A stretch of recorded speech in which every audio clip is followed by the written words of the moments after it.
बच्चों, स्वागत है आपका हमारे इस YouTube चैनल यूके फिजिक्स 11 में। तो चलिए आज आगे शुरू करते हैं और वो है न्यूटन का गति विषयक तीसरा नियम। पिछले वीडियो में हमने कुछ न्यूमेरिकल आंकिक प्रश्नों को हल किया था और समय मिला तो कुछ उससे ही संबंधित हम आज भी एक या दो क्वेश्चनों को डिस्कस करेंगे। तो पहले हम बात करते हैं न्यूटन के तीसरे नियम की। ये नियम तो बहुत आसान है, लेकिन समझने के लिए भी इसमें है। ऐसा नहीं कि खाली रट लिया और लिख दिया, उसको समझना भी है।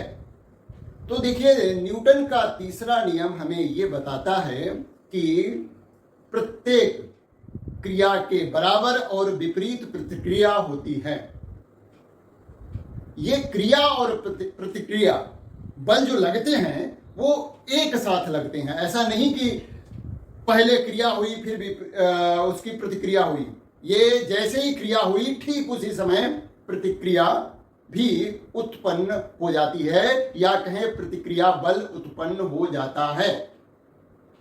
तो यदि कोई वस्तु दूसरी वस्तु से टकराती है तो एक जो है वस्तु दूसरी वस्तु पर बल भी लगाएगी, तो दूसरी वस्तु भी उसी समय पहली वस्तु पर बल लगाएगी। यानी क्रिया के बराबर प्रतिक्रिया होगी। यदि पहली वस्तु द्वारा दूसरी वस्तु पर लगाए गए बल को हम क्रिया बल मान लें, तो दूसरी वस्तु जो पहली वस्तु पर बल लगा रही है वो प्रतिक्रिया बल कहलाता है। वैसे तो हम किसी को भी क्रिया बल और प्रतिक्रिया बल मान सकते हैं, उसमें कोई ऐसी समस्या नहीं है। यहाँ पर ध्यान देने की बात यह है कि क्रिया और प्रतिक्रिया बल परिमाण में बराबर हैं और दिशा में विपरीत हैं, नंबर एक। नंबर दो बात यह है कि ये क्रिया और प्रतिक्रिया बल दो भिन्न भिन्न वस्तुओं पर लगते हैं, अतः ये एक दूसरे को निरस्त नहीं कर सकते। किसी एक ही वस्तु पर जब बराबर और विपरीत बल लगे होते हैं तो वो निरस्त हो सकते हैं। किसी एक ही वस्तु पर दो बराबर और विपरीत बल लग जाएं तो वो निरस्त हो जाएंगे। लेकिन यहां पर क्या है कि क्रिया और प्रतिक्रिया बल दो भिन्न भिन्न वस्तुओं पर लग रहे हैं, इसलिए ये निरस्त नहीं हो सकते। ये बहुत इंपॉर्टेंट बात है, इसको मैंने लिख भी रखा है। देखिए, न्यूटन का गति विषयक तीसरा नियम, प्रत्येक क्रिया के बराबर और विपरीत प्रतिक्रिया होती है। ये तो उसका स्टेटमेंट हो गया। क्रिया तथा प्रतिक्रिया बल परिमाण में बराबर तथा दिशा में विपरीत होते हैं, ये भी मालूम होगा। ये बल एक साथ दो भिन्न भिन्न वस्तुओं पर कार्य करते हैं। इस प्रकार क्रिया तथा प्रतिक्रिया बल एक दूसरे को निरस्त नहीं करते। ये बात इंपॉर्टेंट है, इसको नोट करना है। अब जैसे हमने देखा कि ये देखिए चित्र मैंने बना रखा है, यहां पर वस्तु ए है, मान लिया बी से टकराती है, तो बी द्वारा ए पर लगाया गया बल वस्तु बी द्वारा ए पर वस्तु ए पर लगाया गया बल एफ ए बी है। हमने इसको वेक्टर होने की वजह से तीर का निशान बना रखा है, और वस्तु ए द्वारा वस्तु बी पर लगाया गया बल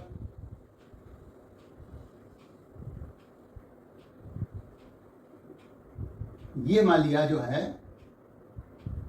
एफ बी ए है। चित्र में भी दिखाया गया है कि जो बी वस्तु है वो ए पर जो बल लगा रही है वो एफ ए बी है, और पहली वस्तु जो ए है वो बी पर बल लगा रही है एफ बी ए। तो ये क्रिया और प्रतिक्रिया बल जो होंगे वो एक दूसरे के बराबर और विपरीत होंगे। एफ ए बी बराबर होगा एफ बी ए, और साथ में हम क्या लगाएंगे, यहां माइनस का चिन्ह लगा देंगे।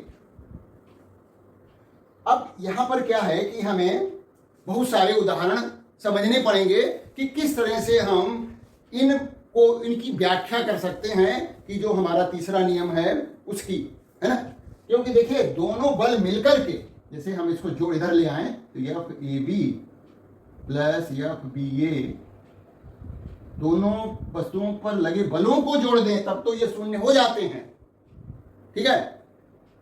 लेकिन यहां पर ये मानना भूल होगी कि ये एक दूसरे को निरस्त करते हैं। ये उदाहरणों से सिद्ध हो जाएगा। जैसे कि किसी समतल जमीन पर चलना, समतल जमीन पर हम जब चलते हैं, ये हमने कुछ उदाहरण नोट कर रखे हैं। समतल जमीन पर चलते हैं तो क्या करते हैं, पैर से हम जो है जमीन को इस तरह से दबाते हैं, बल लगाते हैं, मतलब हमने समझो क्रिया की, तो उसकी प्रतिक्रिया हमें पैर पे मिलती है। इस तरह से एफ मान लिया एफ बी ए, ये हो गई एफ ए बी, इसको मान लीजिए, है ना। तो ये जितना बल से हम पृथ्वी को दबाएंगे ठीक उसी हिसाब से हमें प्रतिक्रिया बल प्राप्त होगा। अब इस प्रतिक्रिया बल के कारण ही हम चल पाते हैं। अब यदि ये दोनों बराबर हो गए होते और निरस्त हो गए होते तो हम कैसे चल पाते। एक इसी को समझाने के लिए एक दूसरा उदाहरण है, जैसे बालू और रेत पर चलना कठिन होता है। जैसे जब बालू पर या रेत पर हम चलते हैं तो क्या होता है कि हमने बल लगाया नीचे की तरफ, तो रेत जो है अपने स्थान से खिसक जाती है या कहें दब जाती है, अर्थात हमें प्रतिक्रिया बल उतना नहीं मिल पाता जितना कि हमने क्रिया बल लगाया है। यदि हमें उतना ही प्रतिक्रिया बल मिल जाता तो हम आसानी से चल लेते, जैसा कि सामान्य जो है तल पर चलते हैं। बालू में क्या हुआ कि ये अलग से प्रश्न पूछा जा सकता है कि बालू पर हम जब चलते हैं तो हमारे बल द्वारा बल लगाने पर बालू पीछे की तरफ या नीचे की ओर खिसक जाती है, जिससे कि हमें अपनी क्रिया बल के बराबर प्रतिक्रिया बल प्राप्त नहीं हो पाता, जिसके कारण थोड़ा चलना कठिन हो जाता है, उतना तेजी से हम नहीं चल पाते। तो इस बात से स्पष्ट है कि ऐसा नहीं है कि एक क्रिया और प्रतिक्रिया बल एक दूसरे को निरस्त करते हैं। निरस्त नहीं करते, निरस्त तो तब करते जब ये एक ही वस्तु पर लग रहे होते हैं। हमारा पैर जमीन पर बल लगा रहा है और जमीन हमारे पैर पे बल लगा रही है, तो दो अलग अलग चीजें हो गई, जमीन और पैर। तो एक तो ये उदाहरण है घोड़े द्वारा गाड़ी का खींचना। जो घोड़ा है वो गाड़ी को खींचता है। अब यदि मान लिया जितना बल घोड़ा लगाता उतना ही बल वो गाड़ी लगाती, तो फिर तो गाड़ी चलती ही नहीं। तो ये गाड़ी कैसे चलती है इसको समझने के लिए हमें ये देखना पड़ेगा कि जैसे गाड़ी, मान लिया ये गाड़ी है और ये जो है देखिए ये घोड़ा है, ठीक है। अब यहां पर ये घोड़ा क्या करेगा कि पैरों से ये बल जो है अपने शरीर से कहें या पैरों से बल नीचे की तरफ लगाएगा, जिसकी प्रतिक्रिया बल प्राप्त करेगा वो। यहां पर देखिए ये जिससे बंधा हुआ है घोड़ा, इस घोड़ा गाड़ी से बंधा हुआ है, उसमें तनाव T है मान लिया, ये बराबर और विपरीत होंगे ही होंगे। हालांकि इसका कोई रोल नहीं है। ये हम यदि इसको समझें, देखिए घर्षण भी होगा यहाँ पर, पीछे की तरफ एक बल लग रहा होगा, पृथ्वी इतनी चिकनी तो है नहीं, तो ये एक बल यहाँ पर लग रहा है, घर्षण बल जिसको कहते हैं, घर्षण बल। ये अच्छा, अब इसको हम मान लिया ये कोण मान लेते हैं, ये कोण कुछ थीटा कोण है, तो इसको हम आर जो प्रतिक्रिया बल है इसको हम दो आयताकार घटकों में विभक्त कर देते हैं। एक तो हो गया आर कॉस थीटा और एक हो गया आर साइन थीटा। इस आर साइन थीटा का गाड़ी के आगे बढ़ने में कोई रोल नहीं है, केवल रोल किसका है, आर कॉस थीटा का। और ये आर कॉस थीटा का मान जब इस घर्षण बल से अधिक होगा तभी गाड़ी चल पाएगी। तो घोड़ा इस तरह से बल लगाता है जिससे कि उसको प्राप्त होने वाले प्रतिक्रिया बल का क्षैतिज घटक का मान जब गाड़ी पर लगने वाले घर्षण बल से बड़ा हो जाता है तो गाड़ी आगे बढ़ने लगती है। वैसे तो इसको हम पूरा डिटेल में जो है, यदि आप लोग कहेंगे तो हम इसको समझा देंगे कि किस तरह से हम अभी जो कनेक्टेड मोशन की बात हुई थी इससे पिछले वाले वीडियो में संयोजित गति में, उसके आधार पर भी हम ये सिद्ध कर सकते हैं कि ये जो टी बीच में लग रहा है, जो उस रस्सी में तनाव है, मतलब जितना इधर से लग रहा है उतना ही उधर से लग रहा है, दोनों ये भी टी है ये भी टी है ना, तनाव है, इसका कोई रोल नहीं है। ये कैंसिल आउट हो जाते हैं जब हम कनेक्टेड मोशन के आधार पर इसकी गति को देखते हैं, है ना। तो इसके लिए हम अलग से इक्वेशन लिखते हैं, इसके लिए अलग, घोड़े के लिए अलग से इक्वेशन ऑफ मोशन लिखते हैं और आसानी से हम इसकी गति या इसमें जो त्वरण उत्पन्न होगा उसको निकाल सकते हैं। भाई जैसे ये जो है वस्तु मान लिया इसका द्रव्यमान m1 है, इसका द्रव्यमान m2 है घोड़े का, है ना। उसके आधार पर इस वस्तु के लिए लगाइए, मान लिया पूरा त्वरण जो है घोड़ा गाड़ी में त्वरण जो है a है, तो उसके आधार पर यदि हम इस वस्तु में लगाएं, इस वस्तु में यही जो कनेक्टेड मोशन का संयोजित गति का जो है समीकरण लगाएं तो वस्तु इधर की ओर बढ़ जा रही है, मतलब घोड़ा गाड़ी आगे की तरफ बढ़ रही है, तो इस टी का मान बड़ा होना चाहिए। टी माइनस एफ बराबर हो जाएगा m1a, ये समीकरण हो गई है। और ये घोड़े के लिए बना लीजिए, तो इसका घोड़े का भार नीचे की तरफ होगा mg m2g, तो ये तो दोनों आपस में बैलेंस हो जाएंगे, आर साइन थीटा और m2g बैलेंस हो जाएंगे। दूसरी समीकरण जब बनेगी तो घोड़े पे जो बल लग रहे हैं इस समय, एक टी लग रहा है, एक आर कॉस थीटा है, तो आर कॉस थीटा को बड़ा होना चाहिए, R cos theta minus T बराबर हो जाएगा m2g। ये समीकरण दूसरी हो गई। अब देखिए इनको जोड़ दीजिए, तो देखिए टी और टी कट गया, यही मैं कह रहा था। तो क्या हो गया, R cos theta minus F बराबर हो गया, देखिए इन दोनों को जोड़िए, है ना, m1 प्लस ये देखिए ये g जो लिखा है ये बिल्कुल गलत लिखा है, यहां पर a होना चाहिए।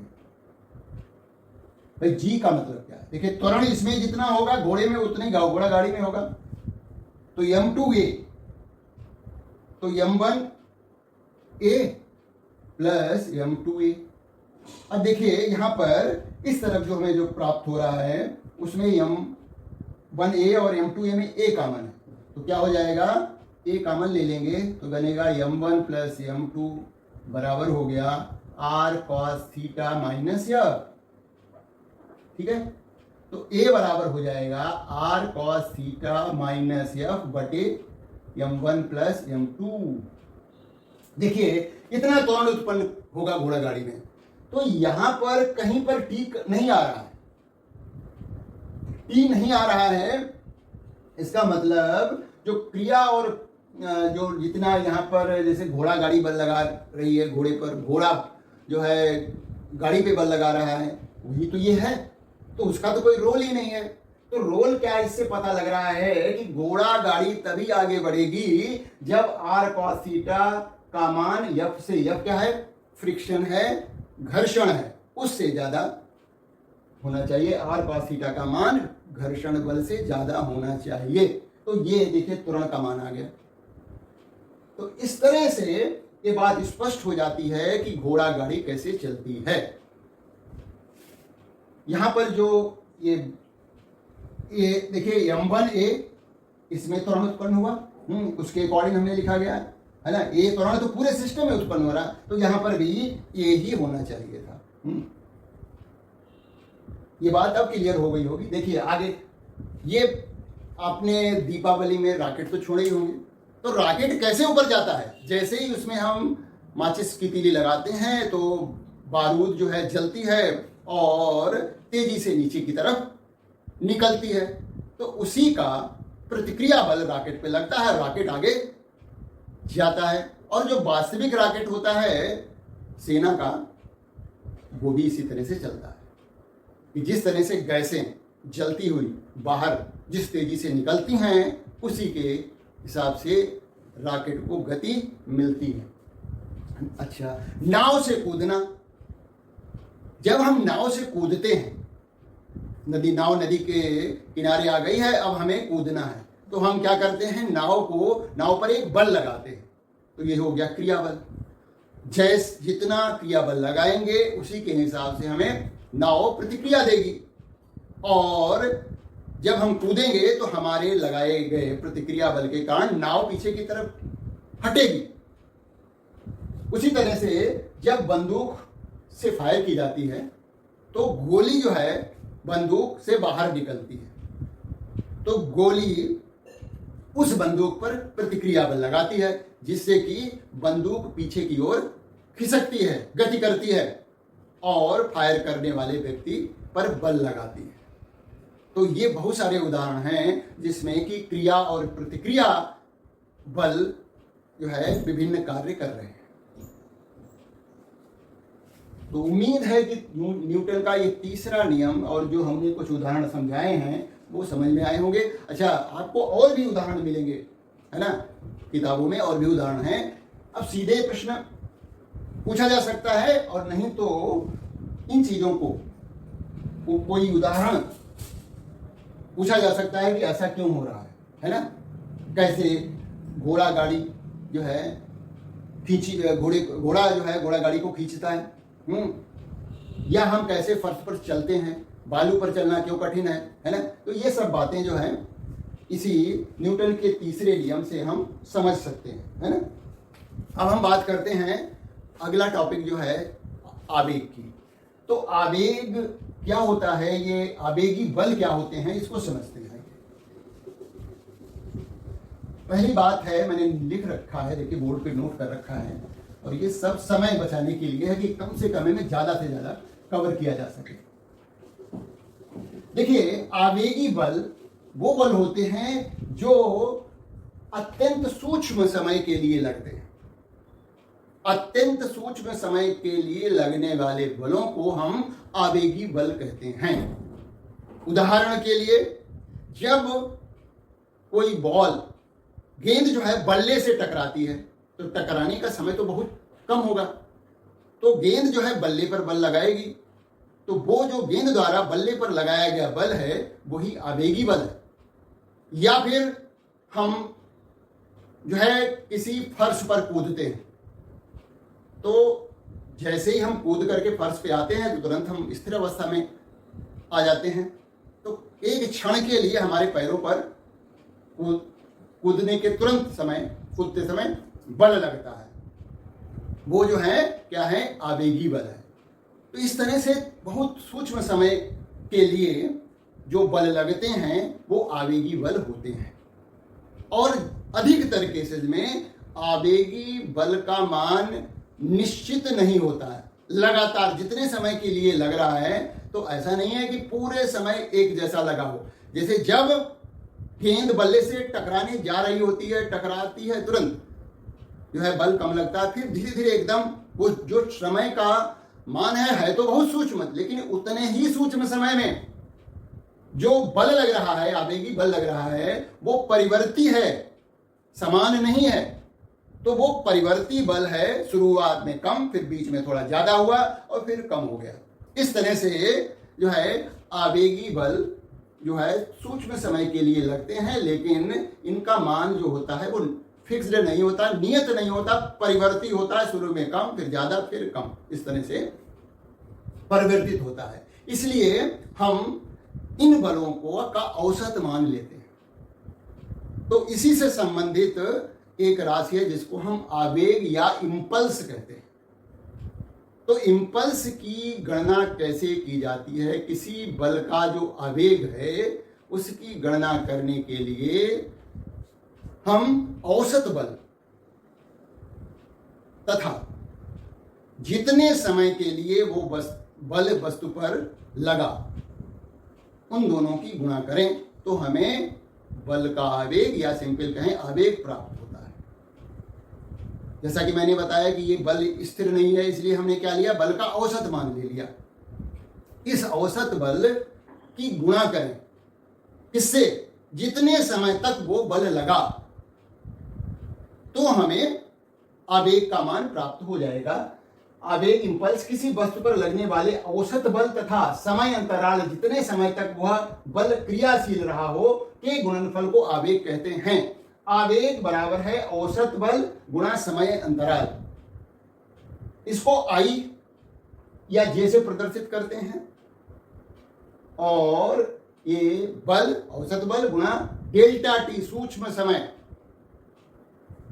अब यहां पर जैसे हमें ये सूत्र मालूम हो गया है इसका कि जो आवेग है उसका सूत्र है बल गुणा समय। तो इसकी विमा हम लिख सकते हैं, है ना? विमा लिख सकते हैं। विमा जो हो जाएगी, बल की विमा होती है एम एल टी माइनस 2 गुणा टी, एक और ये वाला टी डेल्टा टी जो है, तो एम एल टी माइनस 1 जो है इसकी गुणा हुई तो ये हो गई विमा इसकी। अब इसका मात्रक निकालना है तो वो भी पता लग जाता है। मात्रक देखिए, इसका न्यूटन होता है, इसका समय का सेकंड, तो मात्रक हो गया न्यूटन सेकंड। तुरंत पता लग जाता है यदि आपको सूत्र मालूम है। तो ये आवेग का एक सूत्र हो गया एफ गुणा डेल्टा टी, बल गुणा समयांतराल, जितने समय के लिए वो बल लगा। अब न्यूटन के नियम से भी हमें मालूम है कि एफ बराबर होता है डेल्टा पी बटे डेल्टा टी। क्या है ये? पी क्या है? मोमेंटम, मतलब रेखीय संवेग है। तो यहां पर क्या है? रेखीय संवेग। डेल्टा मतलब संवेग में परिवर्तन। ये हो गया संवेग में परिवर्तन बटे समय अंतराल। समय अंतराल। अब समयांतराल इसको हम क्या लिख सकते हैं? डेल्टा पी को संवेग में परिवर्तन का मतलब ये हुआ कि देखिए द्रव्यमान गुणा वेग होता संवेग, तो इसको हमने डेल्टा वी लिख दिया बटे डेल्टा टी। ये क्या? डेल्टा वी बटे डेल्टा टी क्या है? त्वरण है।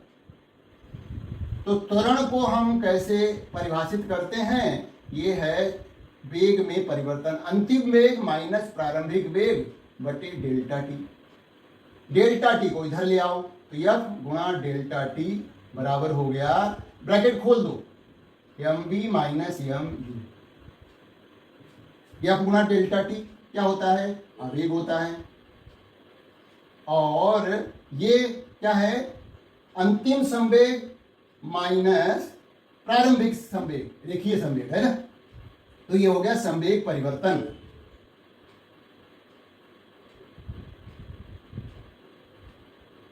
तो इस तरह से आवेग बराबर हो गया संवेग परिवर्तन। तो दो सूत्र हमारे लिए हमें प्राप्त हो गए हैं आवेग के। आवेग बराबर होता है, एक सूत्र है बल या औसत बल कहें, औसत बल गुणा समय, और दूसरा सूत्र आ गया है संवेग परिवर्तन। यदि वस्तु के संवेग में परिवर्तन हमें मालूम हो जाए तो भी हम आवेग की गणना कर सकते हैं। औसत बल गुणा समय, औसत दिया हुआ है, औसत बल दिया हुआ है, समय दिया गया, तो गुणा कर दीजिए तो आवेग पता लग जाएगा, मात्रक पता ही दिया है। अच्छा, या फिर संवेग में परिवर्तन, संवेग परिवर्तन की दर नहीं निकालनी है, संवेग में जो परिवर्तन, अंतिम संवेग माइनस प्रारंभिक संवेग, दोनों को घटा दीजिए तो हमें संवेग परिवर्तन पता लग जाएगा। और जितना संवेग परिवर्तन होगा वही हम क्या कहेंगे? आवेग। तो यहां पर क्या होता है, अधिकतर केसेस में जो है, यहां पर लगने वाला बल जो है परिवर्ती होता है।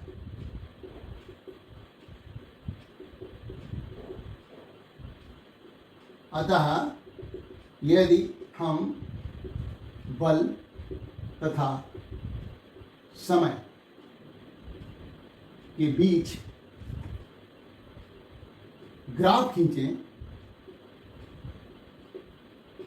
तो हमें ग्राफ इस तरह का प्राप्त होगा। देखिए, ये इस तरह का ग्राफ प्राप्त होता है। इधर हमने बल रखा है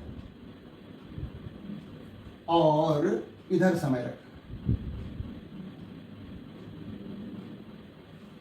देखिए, यहां पर बल का मान बहुत अधिकतम है, शुरू में कम था, है ना, और फिर धीरे धीरे बढ़कर के अधिकतम हो गया, फिर धीरे धीरे घट रहा है। ये क्या प्रदर्शित कर रहा है कि बल जो है लग रहा है वो समान नहीं है। तो आवेग यहां पर कैसे निकालेंगे? तो आवेग बराबर हो जाएगा बल समय ग्राफ द्वारा समय अक्ष के बीच का क्षेत्र।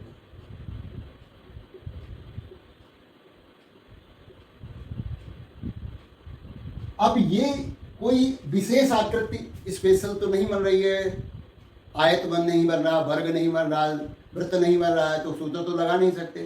तो इसका क्षेत्रफल निकालने के लिए हमें समाकलन का प्रयोग करना पड़ेगा। इसीलिए हमने समाकलन पहले ही डिस्कस किया हुआ है।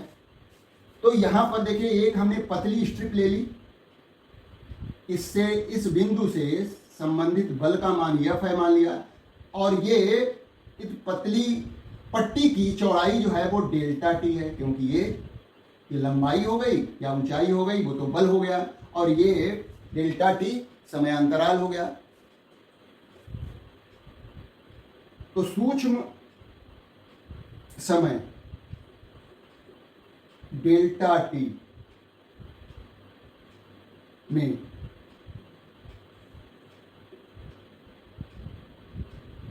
घिरे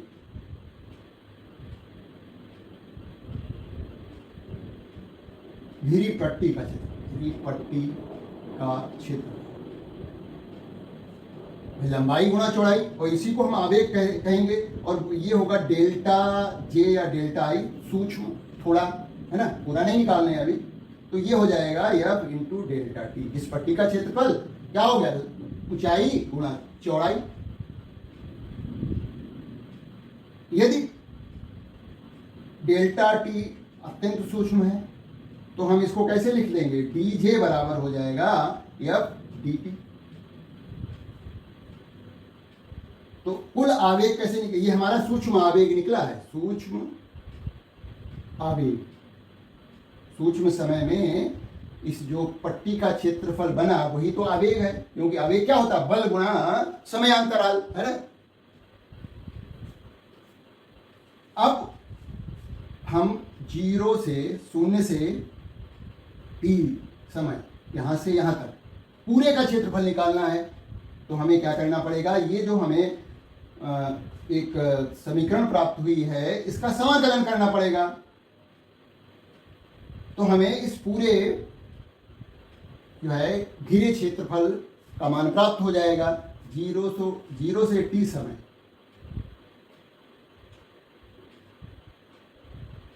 के लिए क्षेत्रफल कैसे निकालेंगे?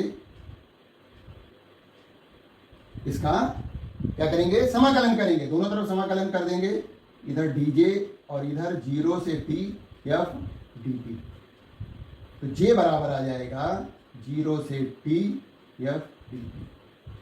हमने पूरे समय के लिए 0 से t समय तक वो बल लगता रहा है, तो पूरे का क्षेत्रफल निकालने के लिए 0 से t समय के लिए क्षेत्रफल कितना हो जाएगा? हमें इसका समाकलन करना पड़ेगा, और समाकलन dj j हो गया बराबर। हमने जो सीमाएं ली हैं, जो हमारा ग्राफ प्राप्त हो रहा है उसमें समय की सीमा 0 से t है, तो हमने इधर 0 से t ले लिया, f dt कर दिया, अब हम इसका समाकलन करके मान प्राप्त कर लेंगे। तो इस पर प्रश्न हो सकते हैं, है ना। वैसे तो हम यहीं पे छोड़ देंगे।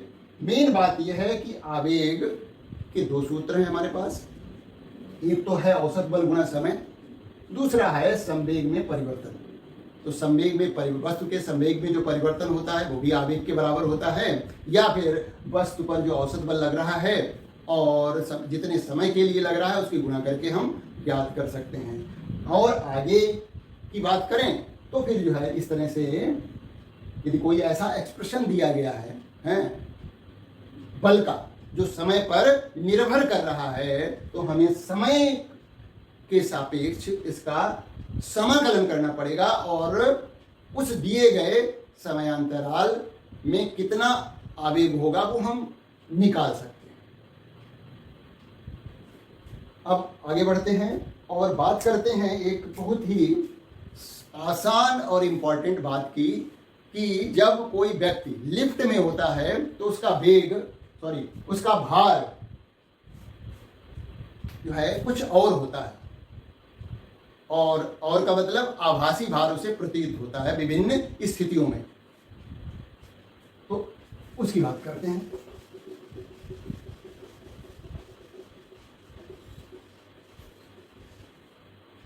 लिफ्ट में बस जो है किसी पिंड का लिफ्ट में भार, या किसी व्यक्ति का कह सकते हैं, किसी पिंड का या कहें व्यक्ति का लिफ्ट में भार। पहले तो इसको समझना है कि भार कैसे मापा जाता है। भार है क्या? भार जो होता है किसी वस्तु को पृथ्वी जितने बल से अपनी ओर आकर्षित करती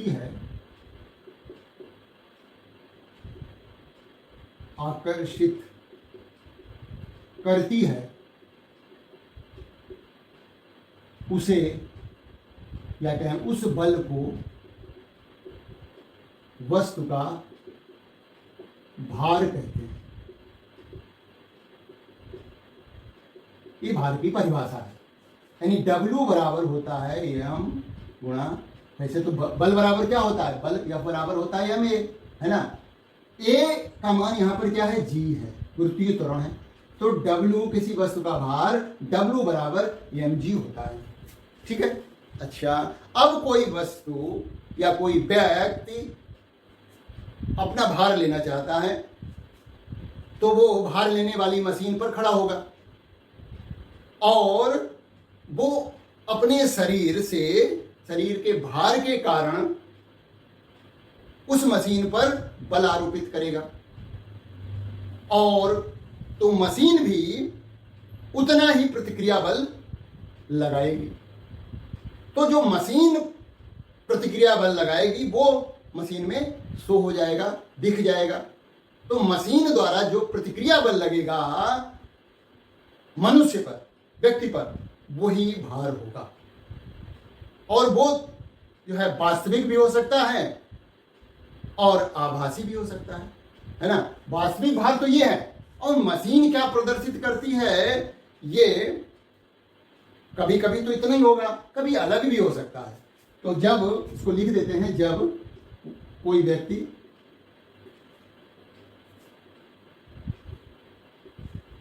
भार लेने वाली मशीन पर खड़ा होता है तो वह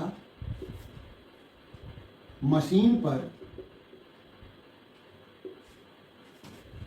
नीचे की ओर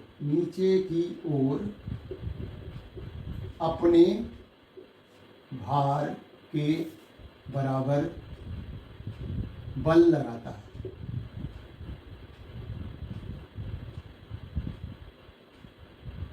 इस बल के प्रतिक्रिया स्वरूप मशीन ऊपर की ओर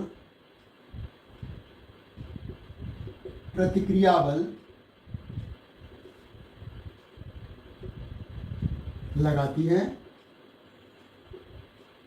जो कि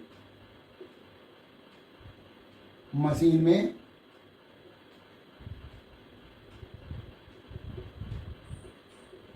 दर्शाता है। मशीन का जो स्केल है वो दिखाएगा कि कितना वस्तु का बल है ना। तो जब कोई व्यक्ति भार लेने वाली मशीन पर खड़ा होता है तो वह मशीन पर नीचे की ओर अपने भार के बराबर बल लगाता है, भार के बराबर बल लगाता है। इस बल के प्रतिक्रिया स्वरूप मशीन ऊपर की ओर प्रतिक्रिया बल लगाती है, जो कि मशीन में दर्शाता है। इस या क्या मशीन द्वारा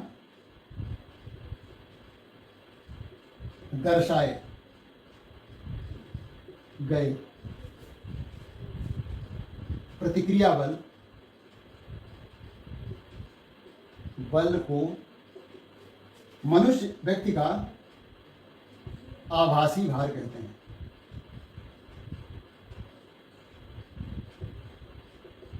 अब हम, क्योंकि व्यक्ति कहाँ है, जमीन पर नहीं मशीन है, मशीन रखी है लिफ्ट में, और लिफ्ट ऊपर जा सकती है, नीचे आ सकती है ना, गति कर सकती है।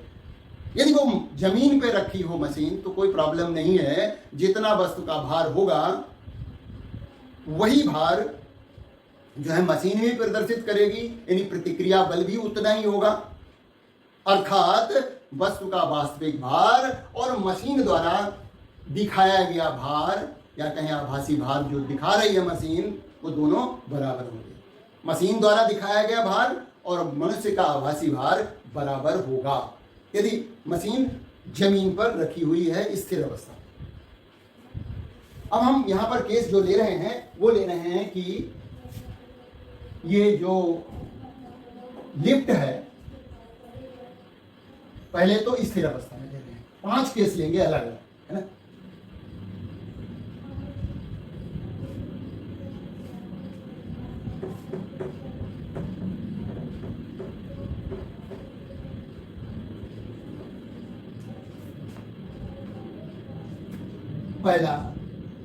पहला केस ले रहे हैं जब लिफ्ट स्थिर अवस्था में है, स्थिर अवस्था में है। तो मान लिया ये देखिए लिफ्ट में मशीन रखी हुई है और ये कोई व्यक्ति खड़ा है ना, या कोई वस्तु रखी हुई है। तो ये जो इसका भार नीचे की तरफ लगेगा W, जो कि mg के बराबर होगा द्रव्यमान, और मशीन का प्रतिक्रिया बल ऊपर की तरफ लगेगा जैसा कि हमने बताया। तो ये रुकी हुई अवस्था में है ना, लिफ्ट स्थिर अवस्था में। अतः व्यक्ति या कहें वस्तु पर लगने वाला परिणामी बल कितना हो जाएगा, किसी में से किसी को घटा लीजिए, कोई दिक्कत नहीं है, कोई गति तो हो नहीं रही। R माइनस mg बराबर 0, R बराबर mg, क्या कहें R बराबर जो है W। तो मशीन द्वारा प्रदर्शित भार क्या होगा, वस्तु का या व्यक्ति का वास्तविक भार होगा, व्यक्ति का वास्तविक भार होगा। इस स्थिति में दूसरी केस लेते हैं जब लिफ्ट एक समान गति से या कहें वेग से ऊपर की ओर जा रही है। जब लिफ्ट एक समान गति से समान वेग से ऊपर की ओर जा रही है, अब देखिए ये हो गया, यहां पर देखिए भार W बराबर mg और इसका प्रतिक्रिया बल ऊपर की तरफ, और त्वरण जो है तो शून्य है, त्वरण तो है नहीं, तो परिणामी बल जो है, वैसे तो हम क्या करेंगे, न्यूटन के दूसरे नियम से F बराबर होता है द्रव्यमान गुणा त्वरण, तो नेट जो है परिणामी बल जो है, बल का मान क्या हो जाएगा, R माइनस mg हो जाएगा। और ये न्यूटन के दूसरे नियम से क्या होना चाहिए, न्यूटन के दूसरे नियम से ये बल जो है परिणामी बल, हमने इसको F ले लिया, चलिए, तो R माइनस mg बराबर होना चाहिए m गुणा त्वरण, और त्वरण तो शून्य है ना, तो R माइनस mg बराबर हो गया m गुणा शून्य, तो R माइनस mg बराबर हो गया शून्य के, तो R बराबर हो गया mg। यानी यहां पर भी क्या हो गया कि मशीन द्वारा दर्शाया गया भार, मशीन द्वारा दर्शाया गया भार होगा, बस व्यक्ति का वास्तविक भार होगा, व्यक्ति का वास्तविक भार होगा। अब हम तीसरा केस लेते हैं, जब लिफ्ट एक समान त्वरण से ऊपर की ओर गतिशील है। अब देखिए केस क्या है, ये मशीन है, ये व्यक्ति हो गया, और ये जो है भार इसका W बराबर mg नीचे की तरफ लग रहा है, मशीन का प्रतिक्रिया बल ऊपर की तरफ लग रहा है, और बस जो लिफ्ट है वो ए त्वरण से ऊपर की तरफ जा रही है। देखिए त्वरण तभी किसी वस्तु में उत्पन्न होगा जब उस पर परिणामी बल लग रहा होगा, है ना, तो परिणामी बल की दिशा भी ऊपर की तरफ होगी जब त्वरण है ऊपर की तरफ। तो हमें क्या करना पड़ेगा, जो वस्तु पर या व्यक्ति पर जो बल लग रहे हैं, दो ही बल लग रहे हैं, एक भार नीचे की तरफ, उसका प्रतिक्रिया बल जो है मशीन जो ऊपर की तरफ लगा रही है, तो इन दोनों बलों का परिणामी बल निकालें तो वो हो जाएगा, यहां पर परिणामी बल जो है क्या हो जाएगा, R माइनस mg हो गया, और वो बराबर हो जाएगा न्यूटन के दूसरे नियम से, है ना, न्यूटन के दूसरे नियम से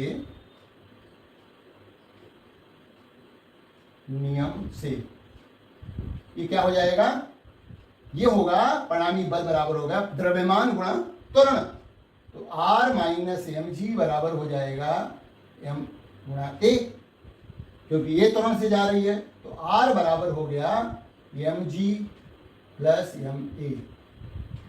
mg क्या है, उसका वास्तविक भार है, तो R बराबर हो गया W प्लस ma। तो ये यहां पर W तो उसका वास्तविक भार है, ma उसमें और जुड़ गया, इसका मतलब जो मशीन प्रदर्शित करेगी वो भार जो है आभासी होगा, और वो उसके वास्तविक भार से अधिक होगा। तो ये क्या केस है, जब मशीन, वेइंग मशीन जो है जिससे हम वजन ले रहे हैं, वो एक निश्चित त्वरण से ऊपर की तरफ जा रही है, तो व्यक्ति का भार बढ़ा हुआ प्रतीत होगा।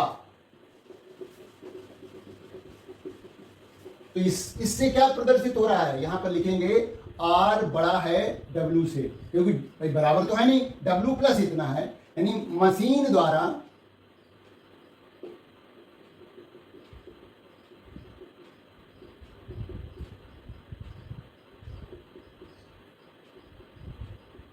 भार क्या होगा, वो आभासी भार होगा, आभासी भार बड़ा होगा व्यक्ति के वास्तविक भार से।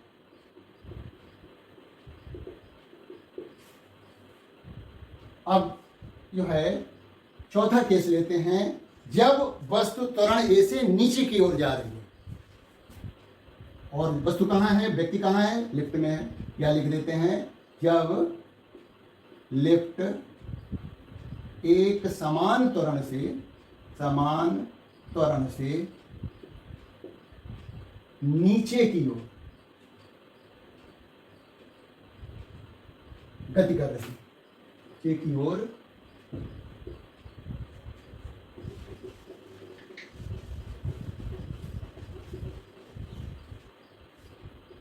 गतिशील है। देखिए यहां पर चित्र बनाइए।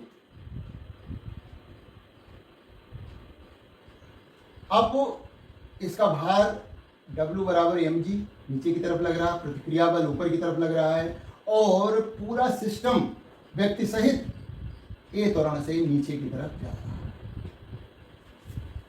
तो परिणामी बल यहां पर कैसे निकालेंगे? परिणामी बल हमने पहले भी बताया है कि इस व्यक्ति पर लगने वाला परिणामी बल निकालते समय हम इस बात का ध्यान रखेंगे कि उसकी गति किधर की तरफ हो रही है।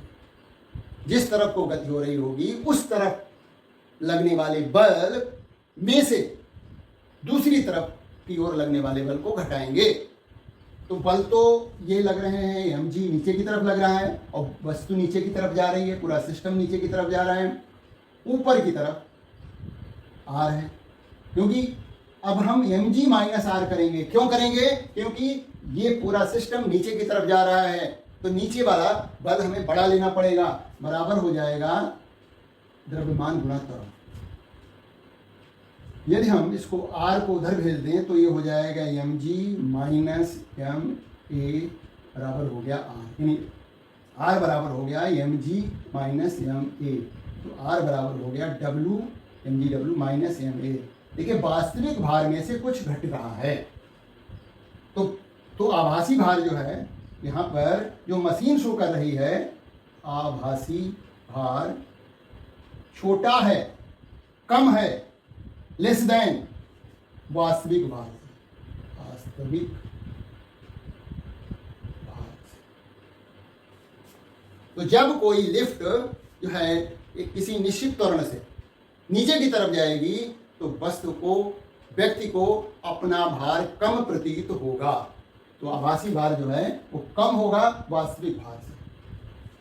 इस पर न्यूमेरिकल भी पूछे जा सकते हैं और पूरा ऐसे का ऐसा भी पूछा जा सकता है ना।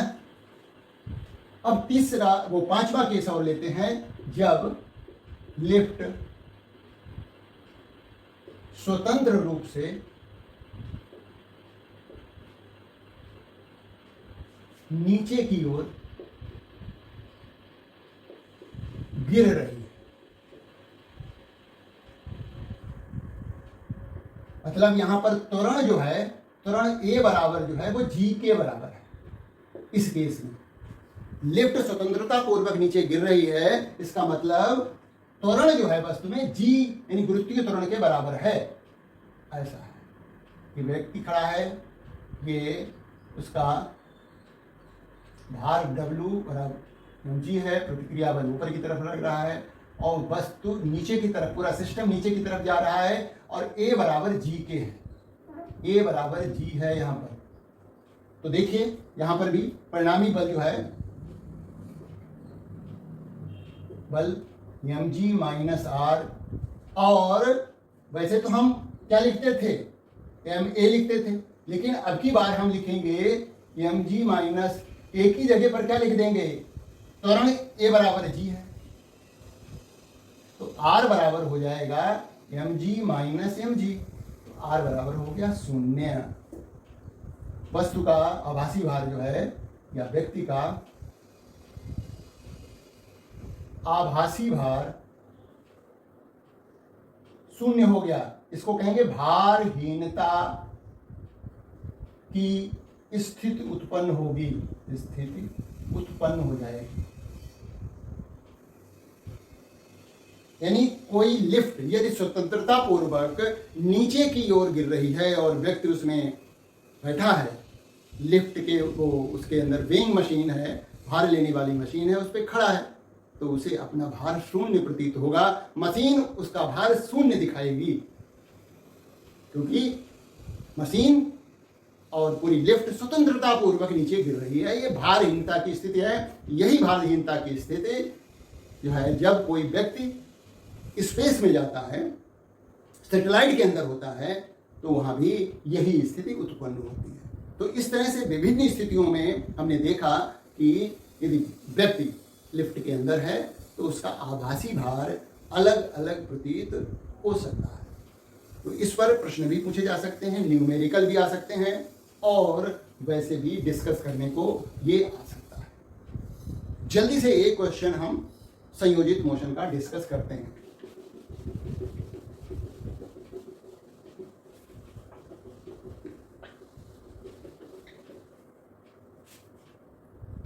प्रश्न है, चित्रानुसार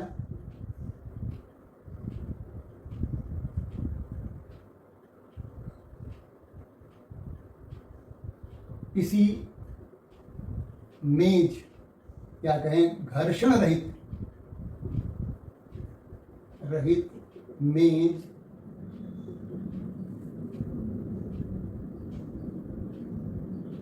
पर निम्न प्रकार से 3 पिंड एक दूसरे से भारहीन डोरी से बंधे हैं।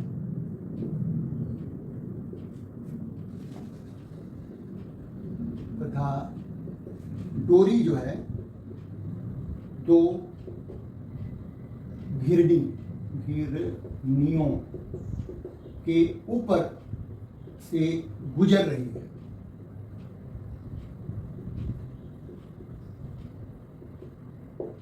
तो निकाय का त्वरण हमें पता करना है।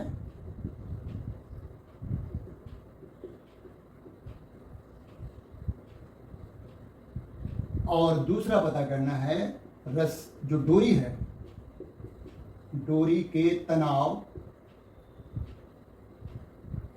T1 तथा T2 पता करने हैं।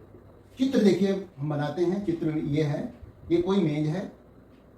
मेज में 2 ये घिरनी लगाई गई हैं, घर्षण रहित हैं। यहां पर मेज के ऊपर एक पिंड रखा है, ये मान लिया 8 किलोग्राम का है। इधर की तरफ जो है, मान लिया ये लटक रहा जो पिंड है वो 4 किलोग्राम का है।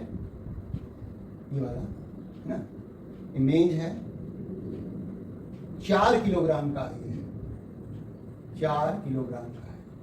और इस तरफ इस घिरनी के सहारे जो पिंड लटक रहा है वो 2 किलोग्राम का है। ये 2 किलोग्राम का है। देखिए यहां से यहां तक तनाव जो है वो 1 होगा, T1 होगा।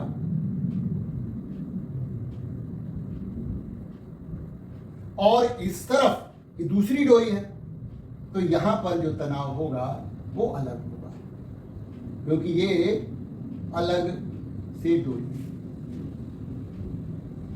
हमें पूरे सिस्टम में कितना त्वरण उत्पन्न होगा ये पता करना है और T1 T2 पता करने हैं।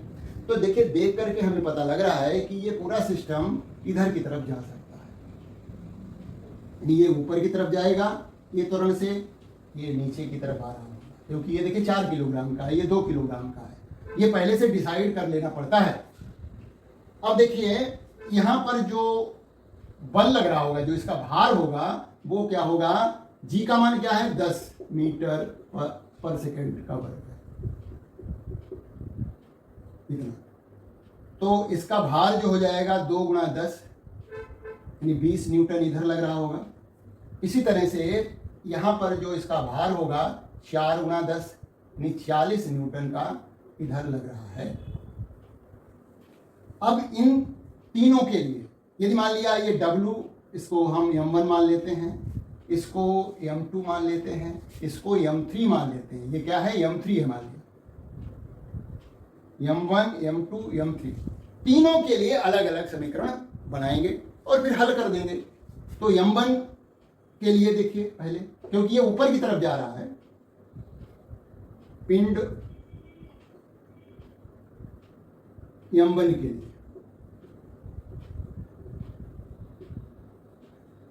यहां पर इस पर M1 पर जो परिणामी बल लगेगा वो ऊपर की तरफ लगेगा, इसलिए हम T1 माइनस नीचे की तरफ जो बल लग रहा है वो 20 लग रहा है। या पहले ऐसे लिख लो भाई, T1 माइनस M1G बराबर हो जाएगा M1A, है ना। तो इसमें A है। T1 माइनस M1 का मान 2 है गुणा 10 बराबर हो जाएगा, तो T1 माइनस 20 बराबर हो गया 2, ये समीकरण 1 हो गई। पिंड M2 के लिए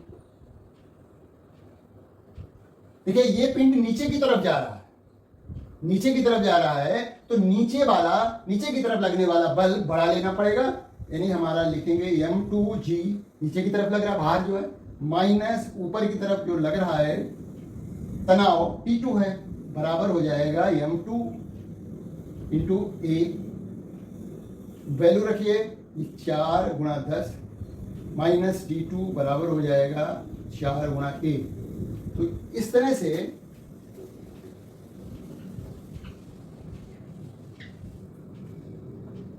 ये समीकरण बन गई हमारी 40 माइनस T2 बराबर हो गया 4 इंटू A, समीकरण 2। अब इसके लिए देखिए, पिंड M3 के लिए ये देखिए, ये किधर जा रहा है, दाहिनी तरफ जा रहा है, तो T2 को बड़ा लेना पड़ेगा, T1 को छोटा लेना पड़ेगा। T2 माइनस T1 बराबर हो जाएगा M3A। तो हम इसमें और कुछ मान नहीं रख सकते, T2 माइनस T1 बराबर हो जाएगा M3 का मतलब है 8 और A। ये समीकरण नंबर 3 हो गई। अब इन तीनों को हमें हल करना है। देखिए, इन दोनों को जोड़ देते हैं, है ना। समीकरण ये वाली 1 और 2, इन दोनों को जोड़ते हैं, ये बात फाइनल बनी हुई है, तो जोड़िए, इसको मिटा देते हैं। दाहिना पक्ष दाहिने पक्ष के साथ जुड़ेगा, बायां पक्ष बाएं पक्ष के साथ जुड़ेगा। तो ये देखिए, T1 माइनस 20 उसमें जुड़ रहा है प्लस 40 माइनस T2 बराबर हो जाएगा 2A प्लस 4A। तो देखिए, ये कितना हो जा रहा है, T1 माइनस 40 में से 20 घट जाएगा, तो 20 बचेगा प्लस का, माइनस T2 बराबर हो जाएगा 6A के। अब इसको हम साथ साथ लिख देते हैं, T1 माइनस T2 बराबर है कितना, ये 20 को उधर ले जाओ, है ना, तो हो जाएगा 6A माइनस 20 के। ये आई समीकरण 1 बन करके। और हमें जो वैल्यू दी गई है वो T2 माइनस T1, तीसरी समीकरण, है ना। तो T2 माइनस T1 कब प्राप्त होगा, जब पूरी समीकरण का हम चिन्ह बदल दें। इसका चिन्ह बदल दीजिए, क्योंकि हमें T2 माइनस T1 का मान मालूम है, चिन्ह बदलेंगे तो ये देखिए ऋणात्मक हो जाएगा, ये धनात्मक हो जाएगा, ये ऋणात्मक हो जाएगा, ये धनात्मक हो जाएगा। ऐसा हम कर सकते हैं। तो देखिए, ये T2 धनात्मक हो गया और T1 ऋणात्मक हो गया। इधर ऐसे लिखा रहने दो, माइनस 6 प्लस 20। अब हम यहां पर देखिए, T2 माइनस T1 मिल गया है हमें, हम समीकरण 3 से T2 माइनस T1 का मान रख दीजिए यहाँ पर। 8A बराबर हो जाएगा माइनस 6A प्लस 20 के। 6 को इधर बुला लीजिए, 8A प्लस 6A बराबर हो गया 20 के। 14A बराबर हो गया 20 के।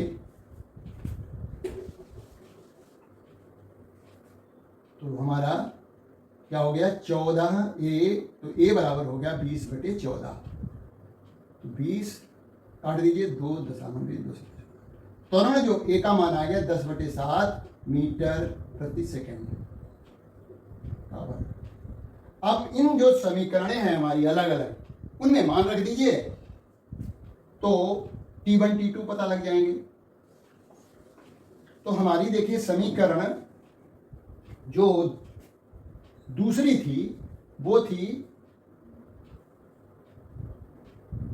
40 माइनस T2 बराबर थी 4a, ये दूसरी समीकरण है, ये समीकरण 2 से, समीकरण 2 से ना।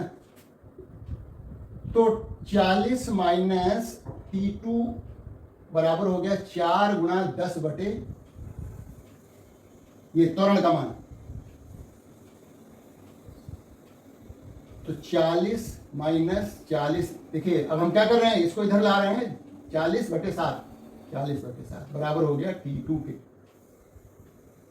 4 7 28, 240 माइनस 40/7, ये हो गया T2।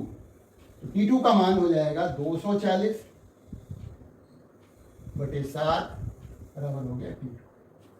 इसको दशमलव में निकाल सकते हैं, इतने न्यूटन हो गया। T2 बराबर हो गया 240/7 न्यूटन। इसी तरह से हम जो हमारी पहली समीकरण थी उसमें भी ए का मान रख दीजिए तो T1 पता लग जाएगा। ये वाली जो समीकरण थी, क्योंकि ये 2 किलोग्राम इधर लगा हुआ था, है ना। तो ये थी समीकरण 1 से, ये थी हमारी T1 माइनस 20 बराबर थी 2a के, है ना। तो T1 बराबर हो जाएगा 2a प्लस 20 के।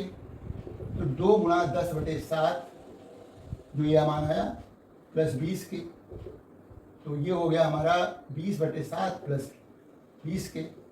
तो 20 प्लस 140/7, तो ये हो गया 160/7 न्यूटन, ये T1 का मान। तो ये एक हमने प्रश्न और डिस्कस कर दिया है, जिससे कि हम जो कनेक्टेड मोशन को और समझ सकें अच्छी तरह से। तो उम्मीद है कि आज की बातें आपको सब समझ में अच्छी तरह से आई होंगी। चैनल को सब्सक्राइब करिए, अपने दोस्तों में शेयर करिए। Thank you for watching this video.